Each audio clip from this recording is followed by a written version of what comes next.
Mr. Gorbachev, tear down this wall. They soon did. But now, some Americans say things like this.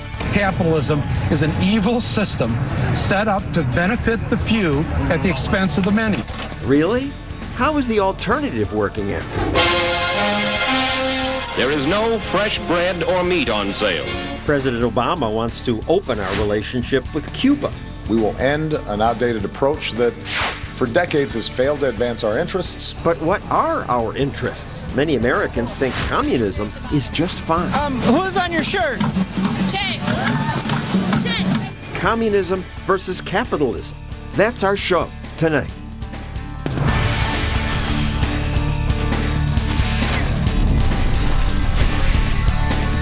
And now, John Stossel. Capitalism works. In my lifetime, free markets have lifted 2 billion people out of the misery of poverty. And yet, lots of Americans still sneer at capitalism. It's unfair. It's a scheme where the rich exploit poor people. Even today, when I would think the success of capitalism is so obvious, some countries still turn to forms of communism. Venezuela voted for that just 15 years ago. Hugo Chavez promised higher wages, more power to the people. And voters believe. They voted him into office twice. Cuba went communist 60-some years ago, and progress there basically stopped. Cuba's almost as poor as North Korea today. But the dictators in Cuba say, we're only poor because the Yankee imperialists starve us. They're talking about America's embargo on trade with Cuba and travel to Cuba, and now President Obama proposes to end that. We will end an outdated approach that for decades has failed to advance our interests, and instead we will begin to normalize relations between our two countries. It's about time, say many of us libertarians. Embargoes rarely work. Our embargo just gave the Castro brothers an excuse. They could blame the capitalists for the failure of communism, and the Cuban people suffered needlessly. But plenty of Cuban Americans say it's just wrong to end the embargo. These protesters call the president a traitor. And plenty of Republican politicians oppose ending the ban. Senator Marco Rubio says we should strengthen the embargo. Ted Cruz says Obama's appeasing our enemies. Right when the regime is struggling, President Obama stepped in to throw an economic lifeline. And I think that presents a serious danger to our national security. Author Umberto Fontova agrees with Cruz and Rubio. Umberto was born in Cuba. He escaped when he was 7. Tom Palmer of the Atlas Network says this is one time where Obama is right. The embargo hasn't worked. Let's end it. Umberto, I think Tom is right. It hasn't worked. What's the point? It is not an embargo at all. Last year, this was before the Obama moves, 3 times as many people visited Cuba from the United States as visited in the 1950s. But they cheat. They go to some other country first. Now, if you want to include those, this perfectly legal, John, with licenses. All right, Tom, he says this embargo just isn't tough enough, and if it were, what? The Castro brothers would be gone? No, if everybody joined it. I don't follow this at all. You've almost made my case for me. This embargo is not about getting rid of the regime, which was what we were told when it was imposed. It's a failure. It's a policy failure, and it's time to get rid of it. It actually strengthened the Castro regime because their failures are not because of an embargo, but they have an excuse. It's the evil Yankees. They can trade with all the rest of the world.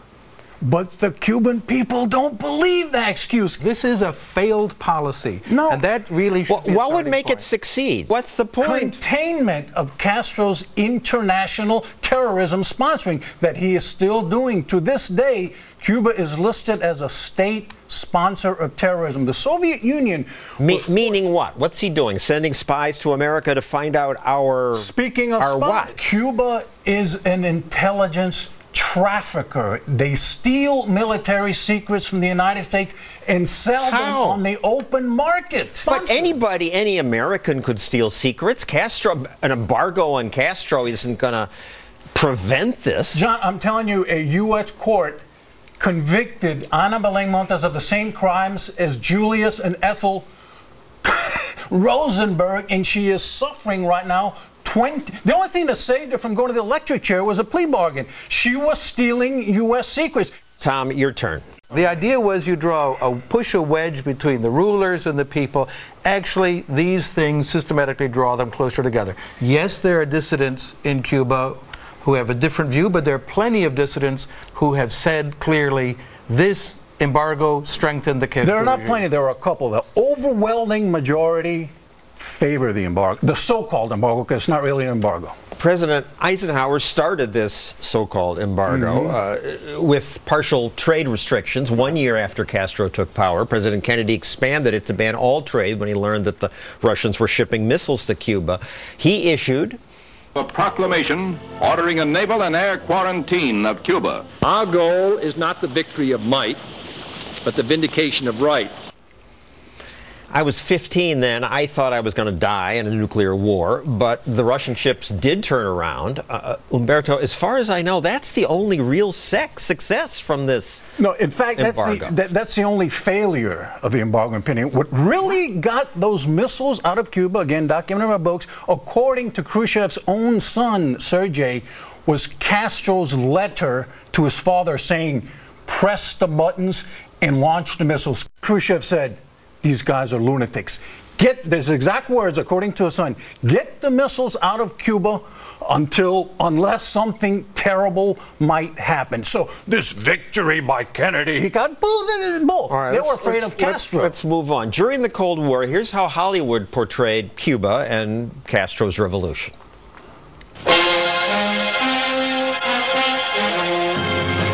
It was not so long ago that Cuba, the pearl of the Antilles, was a different kind of country. Her hotels a mecca for carefree tourists who flocked from around the Western world. An influx of pleasure seekers that contributed millions to the island's economy. Then Castro came, and the sounds of joy were submerged by the sound of shooting. Castro convinced the Cuban people he was their liberator, and they freely gave him the reins of government, a free hand that he betrayed when he announced he was a Marxist, dedicated to making the island a communist state. That was Hollywood before Michael Moore and the left took it over.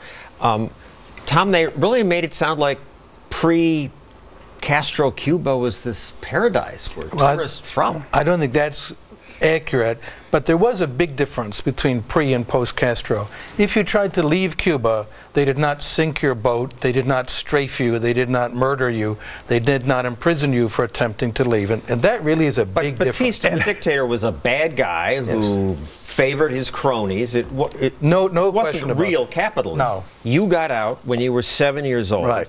What happened? We're going on the plane. We're getting ready to board. Me and my mom, my brother, and my sister. They dragged my dad off.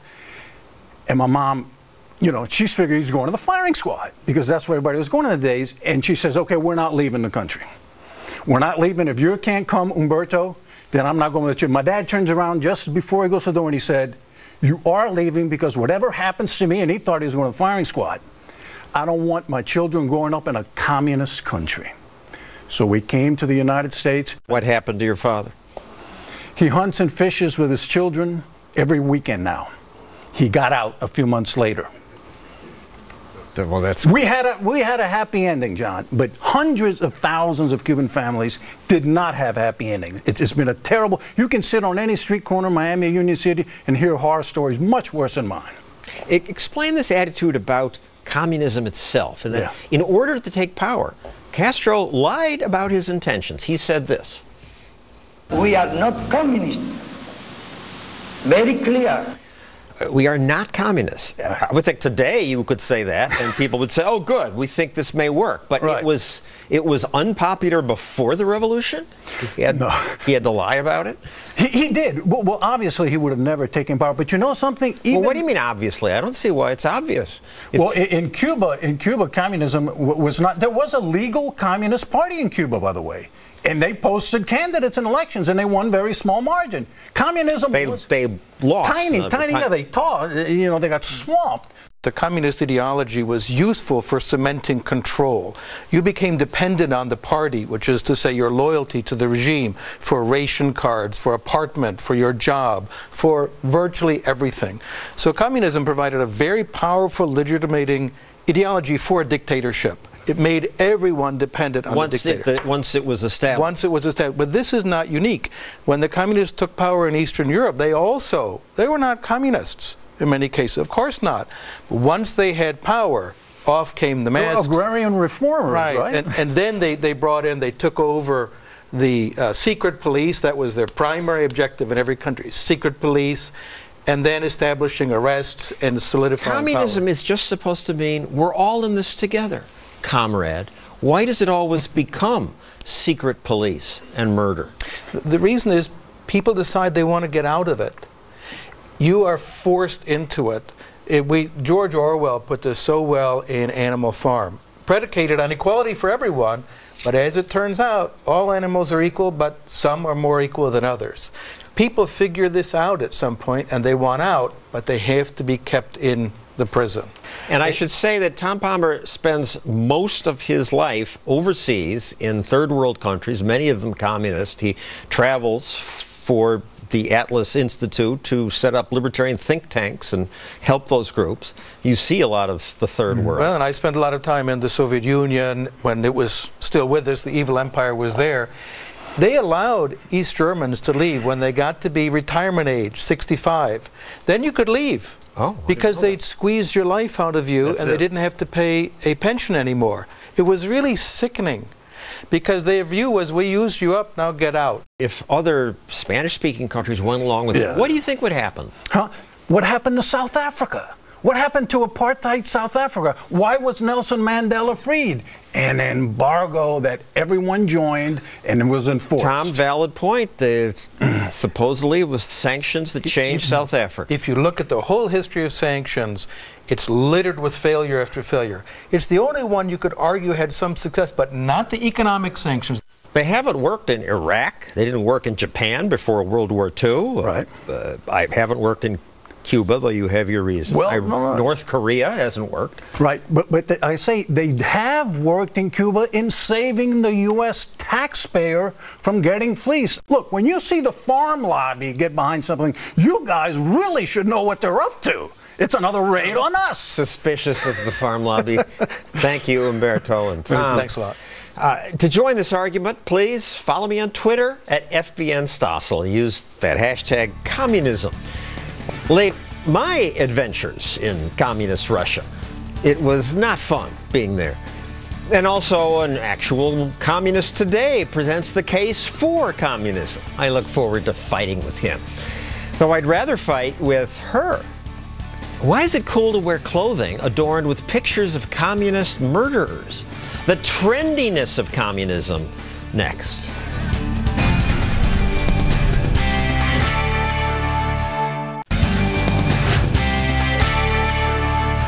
Have you got your Che Guevara t-shirt yet? I've got mine here. Isn't it cool? Except it shouldn't be. Guevara, in the name of communism, killed lots of people. He said, we must eliminate all newspapers. We cannot make a revolution with a free press. Aren't we Americans supposed to favor a free press? 3 years later, after Guevara helped Castro take power, he said, we executed many people by firing squad without knowing if they are fully guilty. He killed people without knowing if they were guilty. And anyway, guilty of what? Believing in capitalism? Owning a farm? It said that Che and his gangs killed thousands of people. And yet, if you go to an American teachers union protest, you see people wearing shirts like this. Who's on your shirt? Che. Che Guevara. Yeah, of course, right. Can you tell me a little bit about Che? I know he's a revolutionary who fought for labor rights, and that's why I have him on right now. He's a good role model for all of us in terms of like standing for the people. A good role model. What is she thinking? Michael Monahan writes about this for the Daily Beast. What's she? I have no idea what she's thinking, because the first thing to say is he didn't fight for labor rights. The Cuban government outlawed independent labor unions when they came to power in 1959. Che Guevara, within a few years set up the labor camps and the penal colonies that we saw up until we still see them now. I mean, they're slightly reduced, and they're not as brutal as they once were, but they're still pretty brutal. And, Guevara was essentially the executioner that pulled people that were considered counter-revolutionaries and had them shot. So why is he on all these T-shirts? It's an amazing thing. We have a picture of this famous model, Giselle Bundchen. She's wearing Che swimwear here. Mrs. Tom Brady. Yeah, and I suspect they probably have a lot of money that would be expropriated by Che Guevara if he had the chance. No, I mean, it's become this sort of popular thing, and you see people like Carlos Santana, the musician, going to an awards show with a Che Guevara shirt on, not really realizing the most basic things, that Che Guevara is one of the... It's just that he's good looking? He was a handsome guy, but he was also banned music that was considered capitalist and decadent, like the Beatles in Cuba in the early 1960s. So these people have no idea what they're talking about, and they say, well, he's a revolutionary, and he fought for poor people, etc. No, he actually required, by his ideological fanaticism, that a country, Cuba, remained poor from 1959 to today. If you go on Twitter, talk about Cuba, people talk about, oh, they're all literate. Sure, yeah. Two things you always hear is literacy and healthcare. The first thing is, the literacy rate, which is supposedly 99%. Those numbers we get from the Cuban government, by the way, and they're not a very trustworthy source. Second of all, what is the point of full literacy if you are not allowed to read what you want? If you have to read the turgid speeches of Fidel and Raul Castro, and that's what your literacy gets you, if you want to go to a library in central Havana and get a copy of 1984, good luck. In 1959, when the Cuban communists took over, they overthrew a brutal and vicious dictatorship of the Batista regime. That said, the starting point in Cuba, literacy 70, 80% already, was fairly high, and they didn't have too far to go, but this is always what is said. Who cares about lack of a free press? They have health care, and they have literacy. There's this hugely popular travel guide, Lonely Planet. Yes. Cuba retains a refreshing, preserved quality. It's a space that serves as a beacon for the future. Universal education, healthcare, and housing are rights people the world over want. A beacon for the future. It's a museum of the past is what it is, not a beacon for the future. The reason there are cute old cars there is because the country is bankrupt. Internet access, is that quaint that there's no internet? We're not polluted by Twitter and all this stuff. Yet, no, they don't have access to the government controls it. Communism is popular in Hollywood. You've got in Peru, Cameron Diaz carried a bag with a Mao slogan on it. Yeah. The Maoist rebellion in Peru killed 70,000 people. Yeah, the Shining Path. I mean, I would say I'm going to cut Cameron Diaz a tiny bit of slack and I chalk most of this stuff up to ignorance. These people that do this tend to be, extremely wealthy, and I think if you went and took all their money and collectivized their grain. It's also the concept of commune. We're all in this together. Yeah. Yeah, well, it is. The idea of communism is a very simple one. We should all share everything, right? And then we'd all, it's a simple thing. Try explaining sort of liberal economics, classical liberal economics. It's a very complicated thing. That's what we try to do on this show. That's why this show exists. But it's not working. In terms of the positive view of capitalism, it's not just the young people who don't get it. Age 30 to 49, only 50% have a positive view. 50 to 64, 53%, barely half. Yeah. No, I find myself fighting this battle all the time. I mean, you things like globalization, which considered this horrible scourge that lifts people out of poverty, have lifted countless millions of Indians and Vietnamese and even Chinese, so they're sort of post-communist societies, out of poverty. But, globalization is a swear word. It's a very sort of complicated argument to get to the result, which is this stuff works. This stuff is good for people out of misery. Yeah. Thank you, Michael Moynihan. Coming up, a proud communist who says communism would bring us guaranteed jobs and incomes if we would just give it a chance. We will fight about that.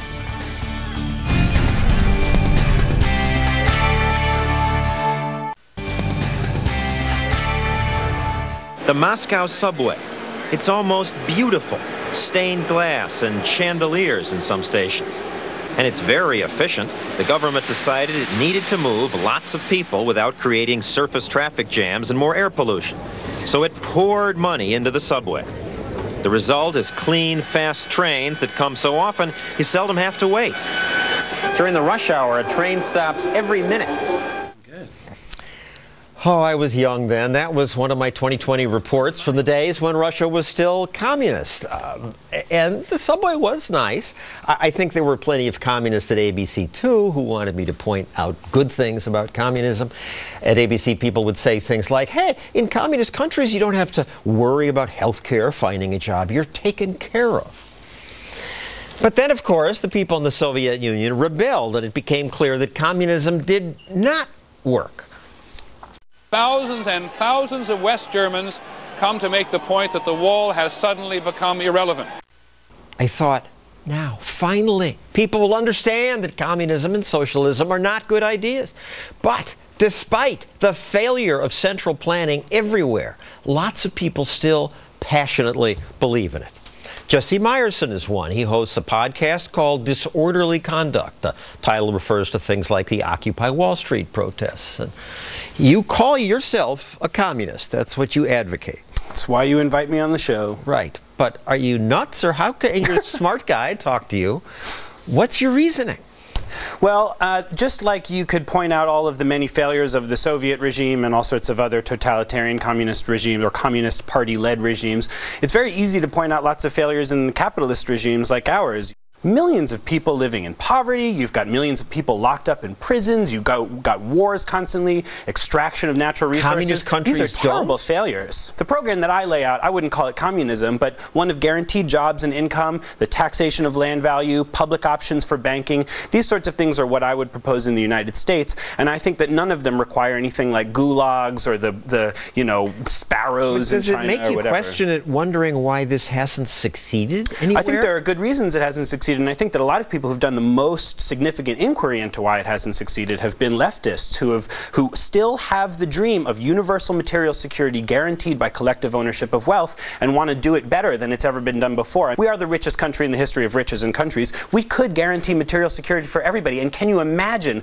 the explosion of personal creativity and individual expression that would happen if people were not grinding, say, working 2-3 jobs just to make ends meet, just to feed their families? I think it would be a dream, a sort of perversely a libertarian fantasy to have everybody with the freedom to pursue happiness.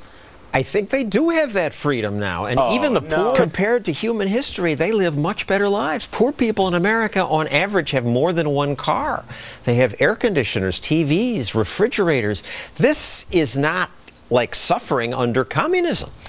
I think it's very much like suffering under communism. I think you'll find that in the Soviet Union they had TVs and refrigerators. I mean, these are simply not the trappings of a full, free, dignified life. I spent 10 days in the Soviet Union under the time of communism, and my observation was that communism sucks the life out of people. People just looked sad. They kept their heads down. And it wasn't just fear of the secret police. It's communist economics. I went to a restaurant that was supposed to cater to foreigners. I had a reservation, and I was on time. Stossel reservation? Yes, yep. Wherever.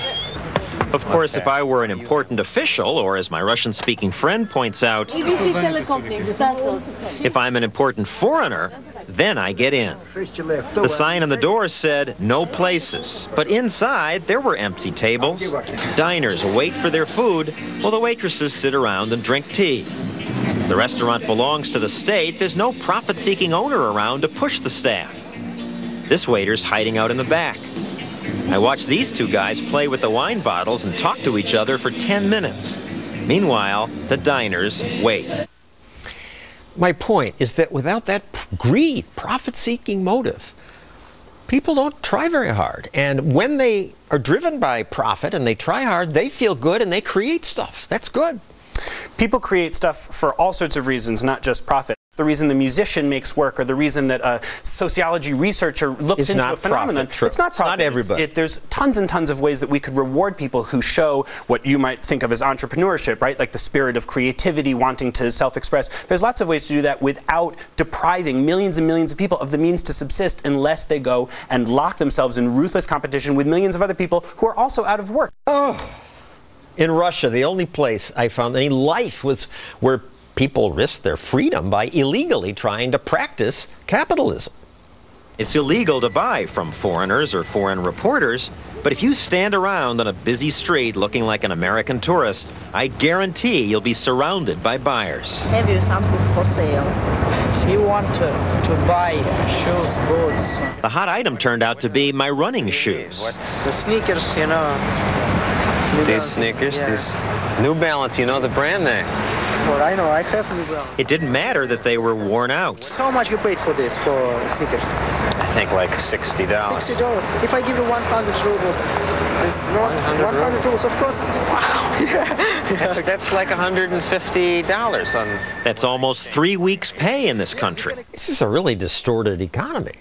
Well, I would say that, look, there were markets for thousands of years before capitalism came to be, and there are markets that are going to exist after capitalism is over, one way or the other. Communists love a good farmer's market. The point that I'm making is that we have to break the power of the market over everyone's lives and liberate ourselves to be dignified human beings with guaranteed material security. Dignified human beings with guaranteed security from the state, and then we will live in communes from the state, sharing and from the state, and we'll from call the you interest of comrade, capital. and we'll just be all happy together. John, that sounds so wonderful to me. I can't wait for it. Thank you, Jesse Meyerson. We'll have to continue this coming up. Look forward to it. Some more answers to his arguments and the Democrats' case for a compromise between communism and capitalism. My fellow Americans, we have found a third way.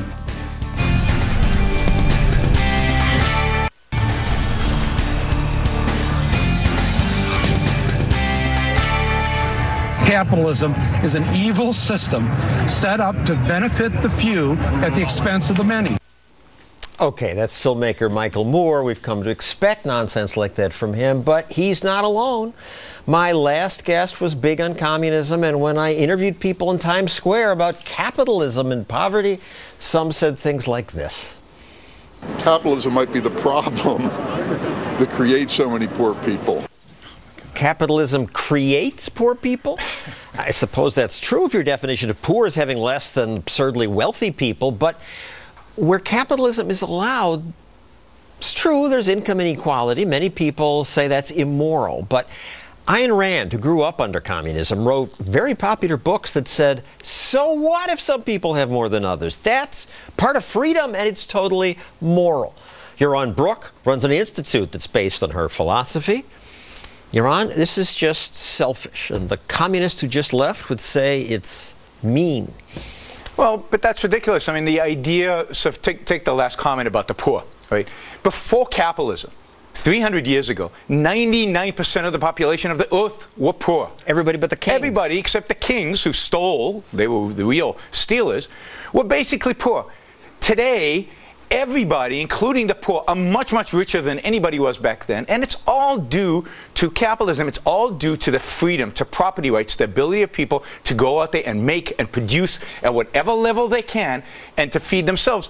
And one other thing, I think we need to be careful not to conflate what we have today with capitalism. I mean, what we have today is this mixed economy, right? We have government-run schools. Government-run schools. We have minimum wages. We have a welfare state that writes you a check tells you so that you don't work, tells you not to work.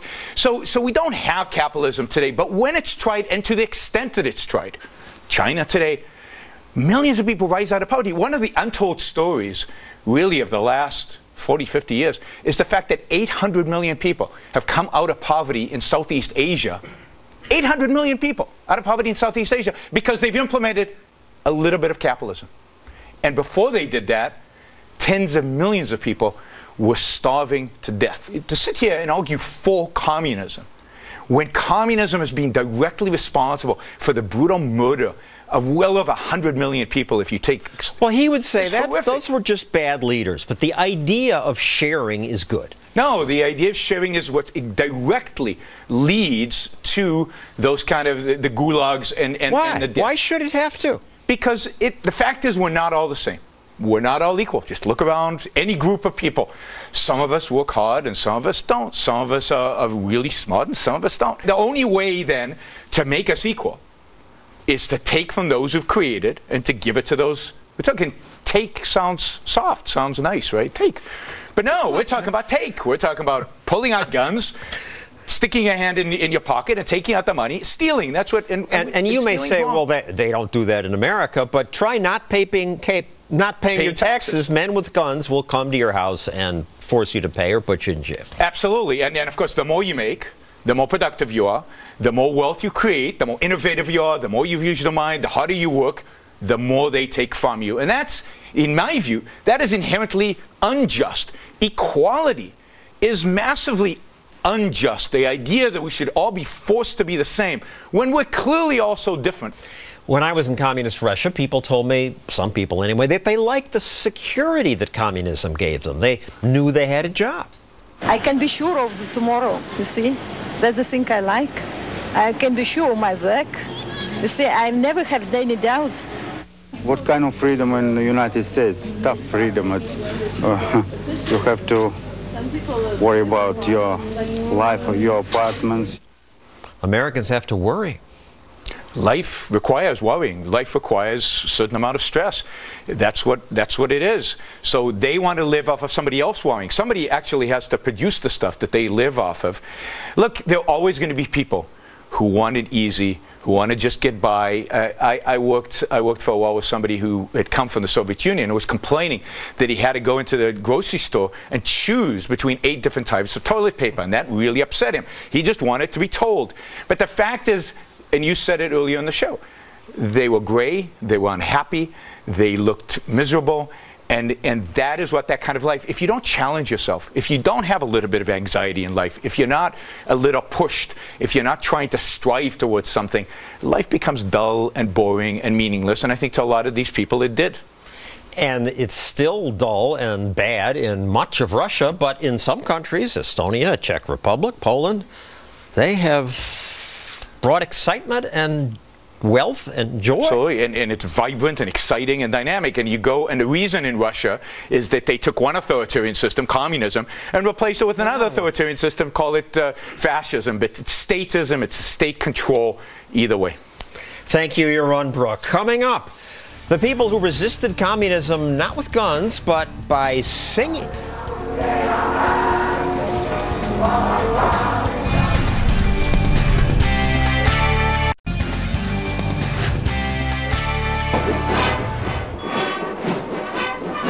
When the Russians showed off weaponry like that, I assumed the only thing that might defeat that was more weapons. And yet, Reason Magazine editor Matt Welch says that is not what happened. I thought that was what brought the Soviet down. Reagan's arms buildup. It's not the only thing that happened. Reagan and the United States and the West were certainly very, very important. And when Gorbachev decided not to crack down on Germany and other places with force of arms, which had been the Soviet way, that allowed these things to happen. However, there were very important anti-communist revolutionaries all throughout Eastern Europe that very much helped this thing to happen. And they didn't do it, generally speaking, by firing a single shot. They did it through principled dissidence, protests, writing, and acts of art. In Czechoslovakia, it was rock music, it was art. They called it the Velvet Revolution there. They did. What was that about? Because of the Velvet Underground, a dirt rock band, art rock band from New York City. Smuggled in a tape in Prague in 1968. It lit on fire people there. There was a rock band there that called itself the Plastic People of the Universe that played a lot of Velvet Underground covers. All of it was forbidden, and ultimately these guys were thrown in jail in 1976 for disturbing the peace because they played unauthorized rock music and they grew their hair long, which was also a crime back then. And Václav Havel and other dissidents finally said, that's it, enough is enough. They formed Charter 77, the single most influential anti-communist group ever formed in the world. They started it to defend a rock band, basically, from unjust persecution. In East Germany, Bruce Springsteen was allowed to perform, and he sang Born in the USA. And look at the size of the crowd that was there. I'm amazed they allowed this. This helped bring freedom to East Germany? I would argue that it did. And when you see the liberating kind of force of rock and roll music and all these East Germans singing Born in the USA. Singing Born in the USA and saying they wanted to tear down these barriers, which meant the wall in Berlin. You did stories on the effect of Dallas on Romania. Yes. What do you mean? So in Romania, they only had 4 hours of television a day. 2 hours, generally speaking, was Dallas. They approved it because it was going to show the excess of the evil decadence, just like Bruce Springsteen's going to show, just like they would show, you know, Woody Guthrie, or they would show things that were critiques of the American system. And what people who live in captive countries see this as, like, oh my gosh, these people actually have freedom of expression, which we don't have, and that's great. And meanwhile, look at that Cadillac. Are you kidding? Those women can drink and hold huge shopping bags and do what they want. So in Romania, Dallas was the single biggest cultural force in that entire country. The Velvet Revolution was started by students, people who were exactly my age. I went there in 1990. I was fortunate enough to see it back when, you know, the store was still called store and there was nothing to buy there except for potatoes and onions, maybe. That revolution was very much inspired by artistry, by freedom of expression, and these types of things. One last example of nonviolent resistance to communism occurred in Estonia. People in that country suffered horribly under Soviet oppression. In one night, 10,000 men, women, and children were taken from their homes, loaded into cattle cars, and shipped to slave labor camps in Siberia. They lived under Soviet rule for about 50 years, but even before the Berlin Wall fell, some Estonians resisted Soviet rule. The Communist Party issued a stern warning. But people in Estonia waved the forbidden Estonian flag and danced and sang. Today they call it the Singing Revolution. At one point, nearly a third of all Estonians showed up and sang. The Soviets tried to stop this protest by sending troops to seize the radio station. But Estonians linked arms and delayed the soldiers. Eventually, the soldiers backed off. Just people saying no more. Yeah, what happens is when enough people just say, forget it, I'm no longer going to listen to what you're telling me both to do and to not do, that is, as Václav Havel predicted during communism back in 1975, that moment becomes when everything is exposed as being a thin, thin tissue, and suddenly people can break through and express their own freedom. Thank you, Matt Welch. Will that happen to our big government regulatory state? I doubt it, but coming up, it's clear communism doesn't work, so will American politicians embrace capitalism? Probably not. My fellow Americans, we have found a third way.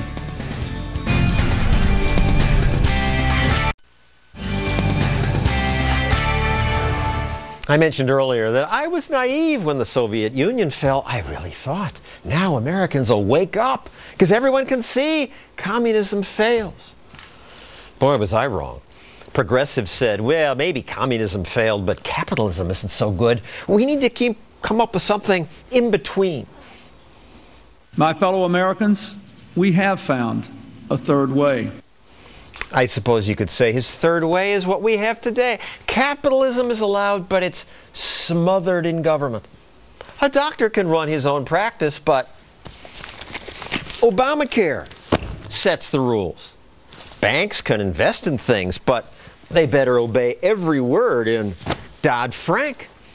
Václav Klaus, who became Prime Minister of the Czech Republic after the Soviet Empire fell, said, the third way, it's the fastest route to the third world.